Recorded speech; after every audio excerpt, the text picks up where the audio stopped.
বিজ্ঞান ভট্টাচার্য দেবরাজকে বাঁচিয়েছে বলতে বলতে সেখানে 56 জন তৃণমূলকে খোদ মন্ত্রী মশাই বাঁচিয়ে দিল, বললো শতরূপ ঘোষ।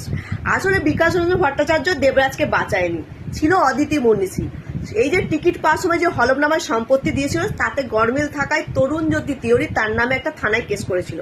আর যে জিতে গেছে তার বাড়িতে পুলিশ পাঠিয়ে দিয়েছিল, যেটা পুলিশের কাজই ছিল না। যেটা কাজ ছিল সেটা হলো হয় ইডি করতে পারে, নচেত ইনকাম ট্যাক্স অফিসার করতে পারে।